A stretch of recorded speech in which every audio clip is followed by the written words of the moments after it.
Welcome to the eCom Collab Club podcast, where e-commerce founders and operators share the mistakes that drained their cash, wasted their time, and nearly broke their brains, so you could avoid that pain.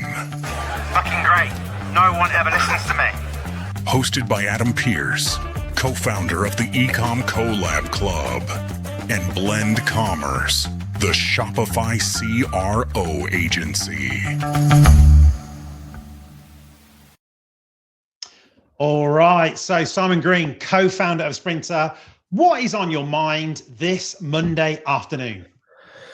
Well, it's a good Monday. You know, I've spent a nice weekend in Portugal. Had 2 days off, which was much needed, and so battled around a golf course with my brother-in-law, and yeah, just got back late last night, so just getting straight back into it. But I was thinking in readiness for this, I know we were chatting off air, you know, and talking about how tech can help or hinder something. So I had my first experience of the new tech system coming in and out of Europe, and to quite wonderful. comedy effect, because despite the best intentions of technology, and I know we're going to talk about that on this session, it inevitably goes wrong. I'm sure someone designed these great luminous screens and you just pop your passport in here, but regardless, there's still, you know, dozens of angry Brits abroad trying to get home who don't know what they're doing, and computer says no. So that was quite funny at 1 o'clock in the morning last night. Yeah, I think when you throw in tiredness and hangover and generally being around a lot of the people, it exacerbates, doesn't it? And I think, look, we're talking about AI today, and I think before we get people going, oh, another AI podcast, I think we spoke before this. It's going to be slightly different today, because my feeling is a lot of the podcasts that are out there and a lot of the events that happen around AI, it's all going on completely and utterly about AI generated content. Now, not saying that's not important, but what I want to ask you is what is the stuff that's kind of happening behind the scenes inside the brands that no one's really kind of talking about yet? Yeah, I think it's a really good question, and I think the AI conversation, like you say, it's everywhere, and you know, you can't get in and out of a Zoom call without talking about it. My background is I've spent 20 odd years in film and television. So I work with Mark, my co-founder, who is the brains behind the operation and built the sort of tech infrastructure. And I think for me, in my world, I come from that more of storytelling and brand positioning, and having worked in TV and seeing how that's disrupted that sector, it's quite interesting, because I think when the AI wave was crashing over, generative AI was a really a big thing, because it was the most visual. You know, it was, you know, cats with with pink ears and things like that. And whilst I think that was visceral and people got excited about that, oh, I can create this and it takes no time, I think very quickly it was like, why? And how is that actually helping my business? And then also, I think some of the big brands, you know, like Adobe and, you know, some of the big players that went into this really quickly was suddenly like, well, hang on a minute, guys, this is really expensive. Like, every time you're asking for us to create, you know, a cat with pink ears, it's costing money.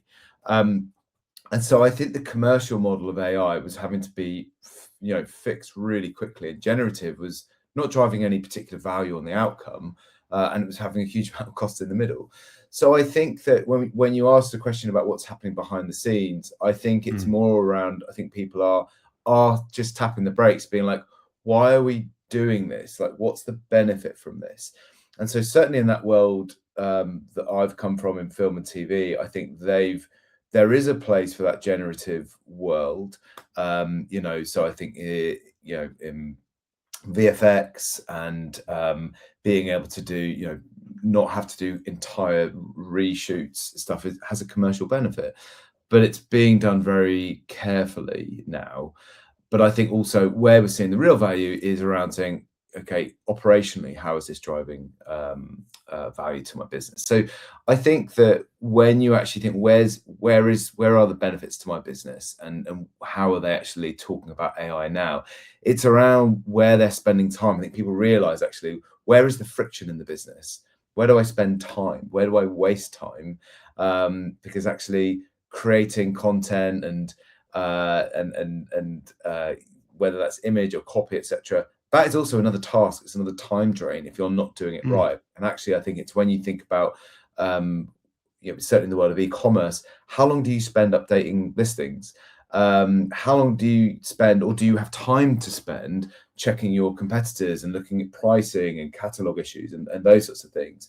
And so that operational layer is really powerful. And I know I was at the e-com event on a panel talking about there's kind of two camps of AI: there's generative and agentic or operational. And I think that's really it. So I think it's less about content generation, it's more around workflow automation. And I think the brands that are reducing their operational drag before they have to, that's kind of where they should be looking at, rather than sort of immediately reducing it. And I think that's the conversation. I think that's also the outcomes that we're seeing. The brands that are working on this correctly, and agencies and any business across any sector, that's kind of where I think the conversation is being talked about. But I think that's also where the value is being seen. Yeah, because I mean, it sounds like as well, I guess you're approaching more from the sense of, look, there are certain things within e-commerce businesses that are a headache, and there are certain things that are very heavy on man hours and process. And actually, that is really where, I guess, look, the things that keep people up at night versus actually the very much front end marketing side of things. Because frankly, look, there are a lot of good resources out there, and there are a lot of tools out there that can help you do that front end marketing piece.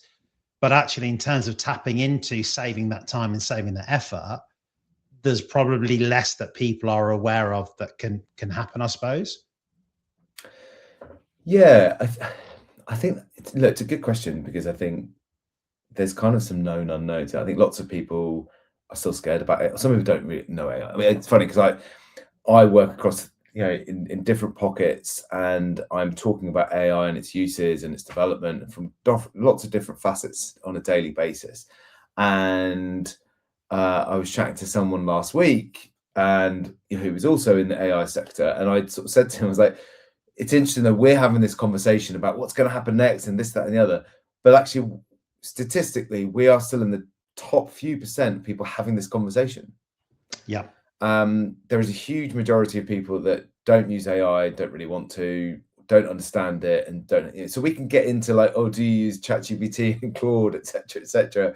But actually, it's that thing of like, start from where the problems that you're trying to solve, and go, rather than thinking, I've got this new tool, let's figure out how I can use it. I think actually it's doing that in a slightly different way, so you can actually think, what am I trying to achieve here? Is it cost reduction? Is it scale? Is it tapping into new markets? And understanding, then thinking, how might I improve this in the same way we've done for decades, hundreds of years. As a human race, we are very good at thinking, I'm trying to achieve this. What's the best process of doing it? What's going to be the most cost-effective way?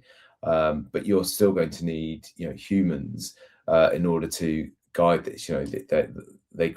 AI just creates that framework and can remove a ton of friction. Absolutely. Yeah, because I think what I want to do is ask you probably specifically more about Sprintr now than kind of AI in general. And I suppose with obviously what you guys do at Sprintr, is there a particular workflow or process that you guys have maybe helped automated that a brand probably wasn't expecting, and a kind of a big in-your-face impact as a result of doing it? Yeah, look, I think Sprintr came about from Mark and I a couple of years ago. My background, as I shared, in film and television, working in creative technology, so particularly in the world of post-production and cloud-based editing, etc. And it's a role I still stay close to. Mark's background also is close to e-commerce. He built and exited an e-commerce platform called Shipping Easy, about 12, 13 years ago, and then also created a brand called Scrubbed, a male grooming brand. And so I think we've both come from both sides of the camp. I've helped work with businesses and created brands and helped create content plans and content studios, etc., to help them to grow. And Mark has been on the other side of the fence, building his own brand and building technology to wrap around it. So I think that Sprintr is an outcome of two guys thinking, as founders as well as entrepreneurs, to think this is a business problem, and this tool, this AI thing, is going to create a new era of opportunities for entrepreneurs and investors and founders, and it's going to be a tool that's going to transform lots of businesses in a really positive way. So your question around, has there been a particular workflow that's created a definitive impact? Not really. I wouldn't say one, but that's kind of why Sprintr exists, right? Because I think what we found when we were looking and exploring this as this world, and certainly since Mark exited Shipping Easy, was businesses still have the same challenges, right? They're in multiple marketplaces, whether they're Shopify or Amazon or WooCommerce or eBay, whatever it may be. And in order for them to achieve what they need to achieve in their various stores, it takes a huge amount of SaaS platforms to do it. So I think we were basically looking at saying there's about 50 to 75 tools that some of these businesses are having to grapple with just to flip from each different marketplace, and even with the advent of AI, Shopify have got Sidekick and there's other tools. Everyone's got their own version of an AI thing, but it's another tool to manage. So when you say, what's the workflow? The workflow, actually, this problem that Sprintr solves is bringing all of that into one place. So you can load in all of your marketplaces and stores and all your listings into one platform. What Sprintr does is runs an analysis that you might expect from any SaaS tool to run a certain amount of analysis. But what makes Sprintr different is that it does it in such a way that it will then say, well, how are we going to optimize this? I've got my data, I've got my report, but what are we going to do about it? And I think that's where Sprintr becomes really powerful, because it will remove the guesswork just by saying, here's a report, figure it out. Whereas actually Sprintr will say, look, you're underpricing, you're leaving money on the table. You could actually increase your pricing by $10 per listing. Do you want me to do that for you? Yes, great, I'll go and do it for you. And that is really powerful, because I think for some of the challenges that some of these business owners see, there's still a huge amount of guesswork. Am I pricing correctly? Am I not? Sprintr also looks through the supply chain to understand profitability, and are you actually driving the correct margin? It will understand the cost of goods sold by pulling that in from your store. But it will also say that this is the sort of margin you should be expecting for this business. Let's figure out how to increase your profit margin. So understanding that relationship between profit and pricing, not just as a report, but actually to optimize and do something about it, is huge. And that's not for, Tesco's necessarily, but if you're a small to medium-sized business that wants to be able to do that really quickly and really, without, throwing an axe in the dark, that's where it does. And then there's the content piece as well. Looking at your SEO, is that performing correctly? Can you respond to a market trend really quickly? I think, again, speaking to some store owners that feel like something will happen, and a cultural moment that perhaps people weren't expecting, like England winning a sporting event, which doesn't happen very often, and then and then do I have the supplies ready? Can I get my content in order? And again, these are the sort of issues that I think for Sprintr to think, we can help equip these business owners compete with the big boys, because they don't have teams of marketing people and dev people and copywriters and photographers and film shoots. I mean, I worked with Mark many years ago on his Scrubbed brand, and we did a ton of video content with him, and pack shots, etc. And he often says, he sort of wished he had Sprintr back then, because rather than spending tens of thousands of pounds on these marketing shoots, which is kind of a big gamble, you think, well, I don't need to. I can not only can I produce the content, using AI, but doing it in a way that I know is strategically going to be on point, removing the risk and doing it in a way that is going to cut through. And I think that's when we talk about AI and the why that we talked about, I think that's where, from a business standpoint, where Sprintr is actually helpful, because the whole positioning of Sprintr is it should be helping people sell smarter and growing faster. How do we help you make more money by removing the guesswork, removing that risk, removing the friction, in order to help these businesses grow, because they're not sat on stockpiles of cash. So if they're going to invest in something, they want to make sure there's a return on that investment, and we want to make sure that if they are looking at their pricing effectively, they're doing that correctly, and similarly with their profitability. So a long-winded way of saying I don't think there's one particular workflow. And as we've talked to customers, I was on a call this morning with a customer, and had multiple stores, and for him, one of his stores, he was thinking that Sprint is going to be really helpful for me on the SEO and content optimization piece, and another store, it was around pricing. So I think it's the context of bringing these worlds together is actually where is Sprintr's sweet spot. Yeah, I mean, look, I think the thing for me as well is, when I looked at it as well, Simon, from the perspective of a brand, the brands that we work with, it feels like to me what you've done is you've brought together a system that means that it's all of the things that people, i.e., either never get around to doing, have lots of spreadsheets of data that they never actually take in action with, or actually in some cases have not even crossed their mind to look into it. And it feels like to me is that you've combined those three things together to go, actually, here is all of those things wrapped up to now allow you to take some action that doesn't require you to be mining that data and obviously trying to go into it and thinking about the action that comes off the back. And I think that's what I liked about it, when I first kind of met you through Ecom Cloud Club. I think the other thing that, I think speaks to me really here is that a lot of obviously what you've described there is, like you said previously, getting things done that have been done historically manually, or indeed maybe miss. Is there anything that you look at when you go inside businesses now and go, look, why on earth is a human still doing that thing? Yeah. Oh, totally. Yeah. Look, I mean, the shock it shouldn't be what AI can do. The shock is how much manual work can businesses still tolerate.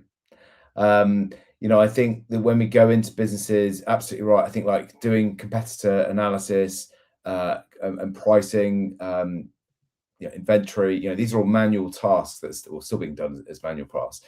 I think brands are still underpricing without realizing impact on margin. Managing those pricing and profit.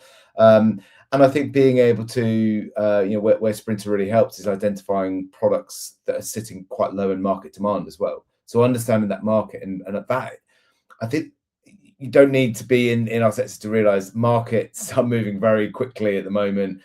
Pricing, with all the stuff that's going on in the world, pricing through distribution, access to distribution costs as well, but access to materials and shipping, etc. So all of these things have a huge fluctuation. So for humans to be able to do that is actually quite a lot of labor.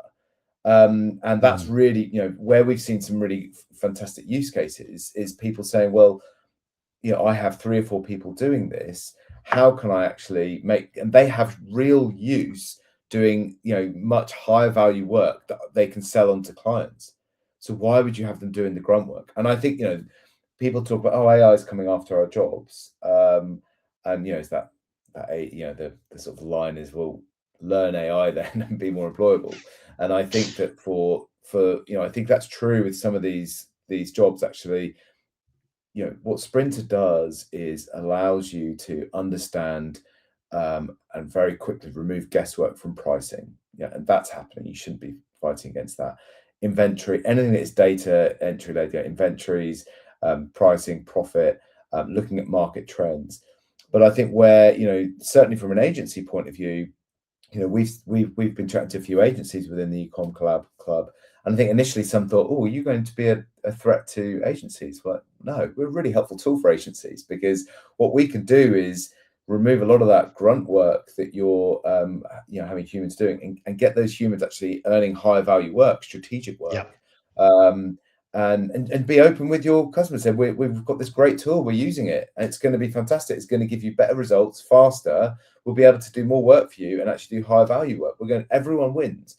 So I think that it's about, I think that's where it does surprise me where some people are still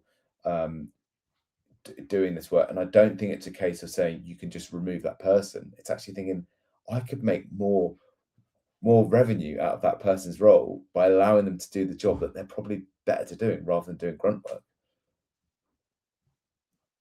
Hello there. No, I haven't just changed my shirt. This is an ad. But if you operate a Shopify store and would like to increase your revenue per visitor, this is an ad that you're probably going to like. Now, when I'm not interviewing e-commerce legends or yelling at them through a megaphone, I run an agency called Blend Commerce. Now, Blend is a Shopify CRO agency that's recognized as the world's best CRO agency in 2026. And me and my business partner, Peter, founded Blend about 10 years ago as one of the first Shopify agencies in the UK. We came over time to specialize in conversion rate optimization. And now we work with over 350 Shopify brands. Now, we work with stores that have at least 50,000 visitors a month and annual revenues of over $1 million or £1 million. So why do Shopify brands like working with us? Well, firstly, everything that we do is meaningful. Everything that we do is tied to your business goals, and getting your customers to buy now, buy more, and buy again is of utmost importance to us. And the way that we do that is through something called PECT, which is proof, ease, cost, time, and impact. And this process allows us to, on average, increase revenue per sessions by between 10 and 35% over 6 months. Now, if you're wondering about where you start with CRO, or actually how your store stocks up, then actually go ahead and have a look at www.blendcommerce.com. You'll find CRO benchmarks on there, and that will give you a first insight into how Blend potentially help you. So Simon, I want to ask probably maybe a controversial question here, but maybe not. So if you think about the way that most brands look at AI, are they maybe approaching it backwards, maybe in some shape or form? Yeah, no, absolutely. And again, going back to that first question, I think it was the way AI got introduced to the world. I think they jumped on the shiny things and tried to make that operational. But I think many brands, they start with the task, they start with the content. And I think they do that because, as I say, it's visible, it's visceral, right? But I think the real commercial gains are operational. So I think brands typically ask, can I get AI to create this thing or create a social post for me? And actually what they should be asking is, can AI improve my margin and save me 20 hours a week and help me create a framework for building these tasks? And I think that's where, AI should be starting where the friction exists rather than starting just where the task is. So start with the workflow first, and then the content will come as part of that. And so I think businesses need to be thinking about AI as tied to ROI rather than just task management. Because if you haven't built a framework for it to exist in, then actually you're still, to many parts, slinging mud against the wall and creating more tasks to manage. I think if tasks happen every week and it's following a pattern, that's really where AI should be living in. And I think that's where Sprintr has looked at as like, well, let's understand that framework. Let's create a framework that will allow people to understand people have different workflows and different tasks, but actually what they really need to do is understand, can I track this and be accountable to what am I doing? But also, is it driving value back to the business? The thing also on that point as well is, do you think that businesses are thinking together as a collective? Because as an example, right, so last week I was on a call and we had the CMO, e-commerce director and e-commerce manager. Now, e-com director and e-commerce manager in one team, CMO is in a different team. We got onto the subject of AI And what was very evident is that the level of understanding between the two parties was very different. And secondly, what their expectation is that it was going to do for the company was very different. Have you found that with the conversations you have with Sprinters, that there needs to be more of a conversation happening internally before they can kind of decide how they're going to use it? Or am I just talking to people that generally are a bit more disorganized? It could be that. Yeah, I think as well, you've got to remember this has moved a million miles an hour over the last 12 months. So anyone that says they're an expert and have got this down pat is probably not getting the full picture. I think that, yes, my experience is that businesses aren't organized, but I don't think that's necessarily a fault of their business. I think that it's the learning and understanding of what AI is, that when you go into a meeting, some people just don't know what it is, that everyone's got a different level of understanding. And a lot of people are too embarrassed to say, I don't know what this is. I mean, I still, as I say, we're in the top few percent of people having these conversations. I was in a conversation earlier in the year, and someone for about 5 minutes was talking to me about IA, and what I didn't want to correct him, but like, you mean AI, right? And chat TBG, and you're like, you do think people don't get. And then equally last week, I was on a call with an agency who was telling me how they've got AI all sorted. They've saved thousands of pounds in their business, and they're just using Claude for everything. And I'm like, great, good for you. But equally, I'm like, well, that's actually not healthy, because you're creating a bias in your business, because your understanding is perhaps limited because you think you've just got it down pat because you're just using ChatGPT, etc.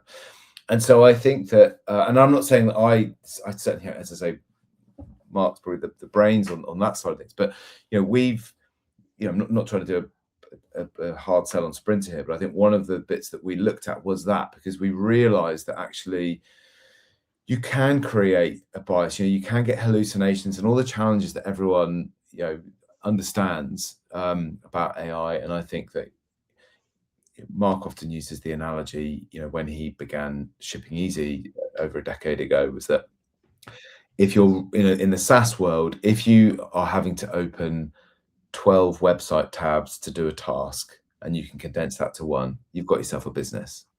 And what we've done with Sprintr is we've taken lots of different LLMs and brought that into one tab, i.e. Sprintr, and that's really the business. So I think it's around saying, how do I bring all of those tools into one place? Because I think you're right, people are approaching AI backwards, but they're also approaching it in silos. They're like, I use this task and I use this task to do that. And there's not a problem with that, but to the point I made earlier, like you're just shifting. It's like whack-a-mole. You're getting rid of that task and you've just created another one. And in some ways, actually, it makes it even worse, because then the expectation is, oh, but you're using AI, you can do 10 times the amount we're using AI. It's like, yeah, but I've created 10 times the headaches. So I think, that was something that, I think as business owners, we really appreciate that we've built this as founders for other founders. We know it's tough doing all these tasks. And I think I've said this to you before, like most people that go into business don't go into business thinking, I'm going to be great at admin. I'm going to be brilliant I'm going to be great at doing social copy. They've done it because they're like, I'm really passionate about this and I want to sell it and I want to create a store about it. But the reality of running a business is it's hard, and you have to do stuff that you don't like doing. And AI is great because it will do some of those laborious tasks that you don't want to do, but you still need to guide it. And I think you can still really easily get lost in, I'm sure you've got ChatGPT chats. You're like, where did I have that chat? And did I do that in Claude, or did I do that in chat, or was it in Gemini? And I need to create some images, or which one do I do? And I think that's where I think at the moment there's a real opportunity. Certainly something that we're looking at is threading that together, so that for that for those sort of business owners that we enjoy working with are like, yeah, I know I need all those things. I don't know for Shopify which is the best place to go for images, and and is it the best place the same to go to copy? Whereas what we've built is it understands, Sprintr essentially understands the context of you as a business owner. So when you onboard, it understands your business priorities as a human as well as the business. It understands what your sector that you're selling in, and it understands all the different marketplaces. So when you ask it to run a task, whether it's on pricing, profit, content, etc., it knows which is the best LLM to do the task in the most efficient and effective way, rather than using that as the guesswork. Because otherwise, you're creating essentially that bias in all your content, and to the point we made earlier, that's where people can start to sniff out, oh, this has not been done very well. Yeah, I mean, it you just reminded actually of a chat that I had a couple of weeks ago with the American brand that we work with, and the guy who owns it, the founder, he said to me, he said, AI to him at the moment feels like he's going to Walmart, he knows that he's hungry, but just comes out with a trolley load full of products that he doesn't know what he's going to cook with. And I'm like, for me, I kind of get that, because I think that is the problem at the moment. There are lots of shiny things out there, but you say, well, actually, what are we going to use these things for? And I suppose you don't need it. kind of mentioned, no, absolutely. I mean, just to jump in on that, I think the other challenge with AI as well is, I think right now there is a huge erosion of trust in brands that are leaning too much on it. And again, I think that's when you look at the two camps of, there's operational stuff, which is really great, and it's in the back room, right? And that's driving efficiencies and scale and growth and all those good things. And I think that those brands that are building, big campaigns and whatever they might be doing using AI, I think they run the risk of eroding trust, because I think, as I say, I think we can see when that is being used, and then I think people look at that brand and say, that's been done using AI. What else are they doing and not telling me about? And I think actually, we'll start to see this shift, in our world, where these tools that we're creating, it's great. It's driving efficiency and enabling businesses to not just grow, but actually stay alive, if they're used in the right way. I think we'll also see a massive uptick in businesses that promote themselves as non-AI businesses. I'm sure the high street will probably get a resurgence in the next few years, because there'll be people saying, people will be sick of using AI at work, because it will just be like using Microsoft Word. And so you'll be like, come to this, coffee yoga shop, all brought to you without any AI. Oh, that's it. So I think you're not going to be able to get away with it. We're not going to reverse back from it. So use it well, use it effectively, be honest about it. And then, unplug when you can. Go to Portugal. Absolutely. Look, I think when obviously, sort of AI first started taking off, and obviously in our world, from an agency perspective, we were looking at the integrations between ChatGPT and Shopify and all those kind of things. I think the other thing that probably concerned me the most is when you realize how much of your business is basically kind of this human middleware situation. And what I mean by that is, like, how much of the time that your team spent is on copying, on pasting, on updating and chasing, moving information around. All of these things that actually we don't see as being a big part of what we do as a business, but regardless of what business you're in, it happens. There is always this level of admin. How long do you think it's going to be till that truly starts to disappear? What I'm saying is, like, how long do you think it's going to take the world, or particularly the worlds we operate in, typically the US and the UK, for people to go, you know what, the admin element of running a business is just at a point where it's not as negligible?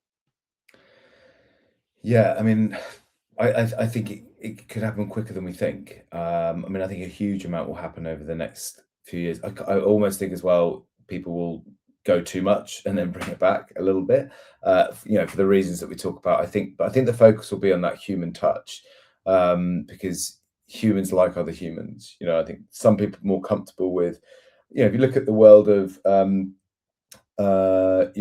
customer support, they've really jumped into AI, it's amazing at what that does. And if you're comfortable with it to a point, that's great. But I think there is always a point where humans want to say, do you know what, I just want to speak to another human about this. You know, if you let's say if you were in a hospital is just data sets, right? It is just, you know, if you've got, you know, someone that's in a coma and it's being registered by a machine, a human is coming in just reading a report. Now, arguably, that could be done better by AI, but you would probably feel less emotionally trustworthy if it was just a robot reading that out. And I think what we need to understand is what is that middleware and where are the importance of human touch. And I think that I do think a huge amount will have to be, you know, replaced, particularly around layers of coordination and administration, you know, so that can be,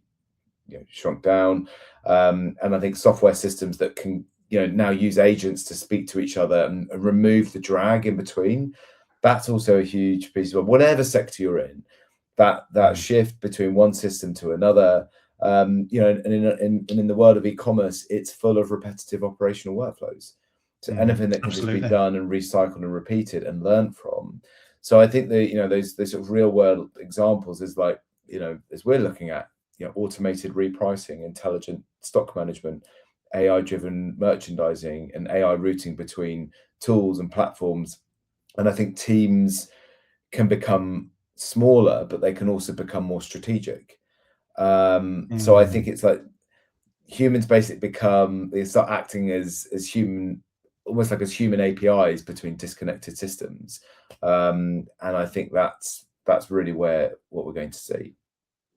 Yeah, because I suppose is that, you know, and I'm thinking obviously about Sprintr specifically as well, is that kind of the way that you see it, is that ultimately you're not necessarily here talking about, you know, needing to reduce the amount of people that you have necessarily, but more so that actually people become more efficient, and actually the value, if you look at a typical day, does the valuable work in a day go from 60% to 80% with the kind of things that you bring in? Is that sort of your prerogative? Absolutely. Look, this was designed to, as we say, like, this was designed to really help those small businesses compete with the big boys, because they don't have a deep bench of resources and humans, and it's about being smart about, okay, well, how can I use a platform to help me do that?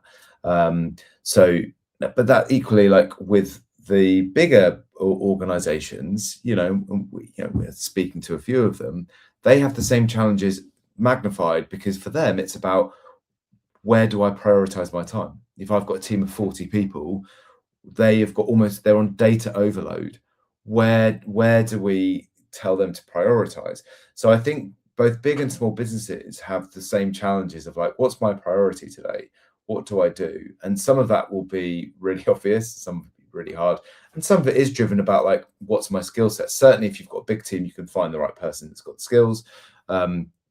If you are a 1 or 2 man band, it's like, well, I don't know how to do this. How can I do this using some of the tools that are at my disposal, using tools like Sprintr, etc.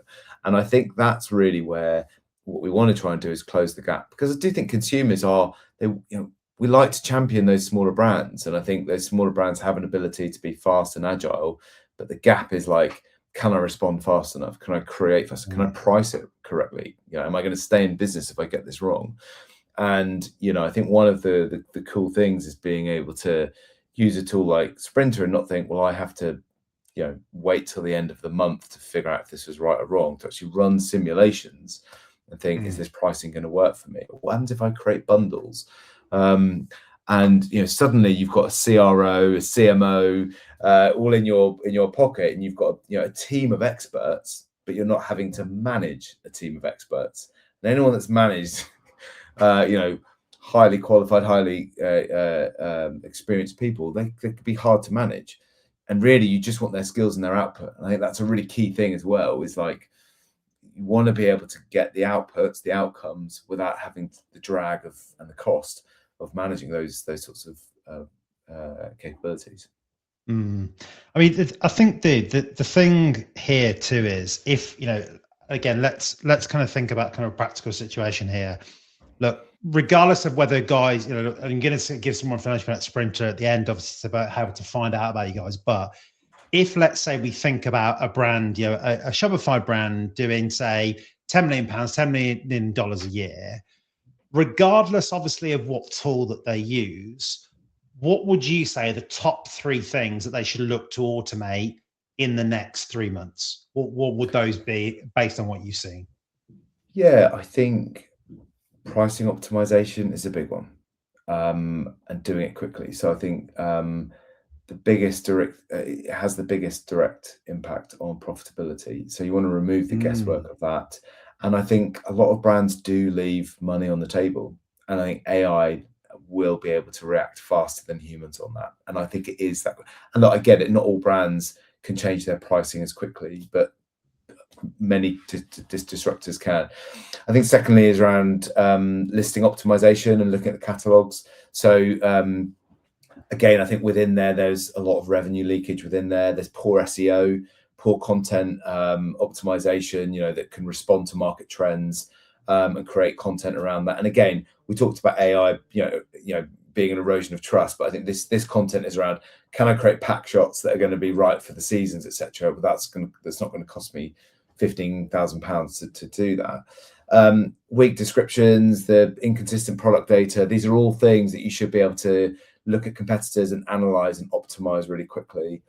I think thirdly is around reporting and operational workflows. Like if you're doing things that are repetitive and you can train an agent on that, then I think immediately you can think, okay, how can I replace sort of spreadsheet reporting tasks, automate loads of your alerts and actions around that.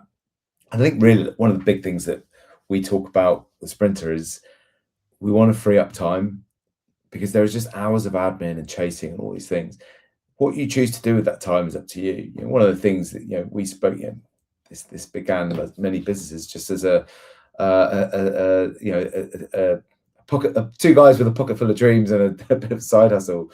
And actually, we talked about what can AI be for people, and I think it is that the promise of it is that it can remove hours of your tasks and give you hours back. Now, as we talked about, there is an expectation sometime in some businesses that, you can use AI so you can do all the extra work. And I don't think it should be that. I think actually it should be able to remove lots of hours of admin and give that back to people in such a way that they can do the stuff that they enjoy doing at work, that's going to drive value back to their business, or stuff that's actually going to make them have a better work-life balance. Go and play golf, go and spend time with your kids, go for walks. And that's where I think people shouldn't be thinking, I can use AI to cram even more into my day, but actually think, no, I can get this right. I think actually, I think Claude does a great job of that, because I think people are now understanding what agents are, and we're catching up to the vernacular of vibe coding and, what's Claude. And I think being able to say, I need this task doing, I need you to run with it. I'm going to go away and then leave you, and I'll come back in an hour and it's done. And I think that's kind of where, for all of these workflows, these are things that you should be able to say, these are my outcomes. This is what I would like to achieve. And I need to use the right tools that can help achieve that. And these tools that understand me and my objectives as a human, my tastes and all these things, and allow it to run. And I think that immediately is important, because it's then based on a return on investment, either personal input or pricing. It's going to save time, and really should be having an impact on revenue as well. So basically, the tip should be automate the workflows that are closest to the profit and closest to the time drags. Excellent, Simon. Look, it's been great having you on Ecom Club podcast, and it's been fun. But, like you said before, you spoke at Ecom club as well on panels, and I just like the fact that it's you're talking about AI here in a very practical, very real context, and talking about profitability, which I don't hear a lot of. Ultimately, when we're thinking about the crux of why we're using it. So I think what would be good is, obviously, can you maybe tell us more about, look, how can we find out more about Sprintr and where and how they can connect with you, and obviously talk through more about what you do? Yeah, great. Look, Sprintr, go to the website, sprintr.ai. Please, feel free to reach out to me on LinkedIn. We are just as of a few weeks ago live on Shopify. So we're working with a bunch of brands and businesses and partners within the eCom Collab Club. So doing a big push there at the moment. But look, yeah, we want AI not to feel like science fiction fancy, and actually work with businesses, understand what their challenges are, and hopefully solve some of these challenges. So yeah, look, reach out to myself, to Mark, John, and that you often see around the eCom Collab Club as well. Love to have a chat to you and see how we can help. Superb. Thank you so much, Simon. And guys, thank you very much for tuning in. If you have liked what you listened to today, do give us a like or a follow on the listening platform of your choice. And we'll be here again, same time next week with the eCom Collab Club podcast. Cheers. Thanks for listening to the eCom Collab Club podcast. Make sure you like, subscribe, and join our community at ecomcollabclub.com/community.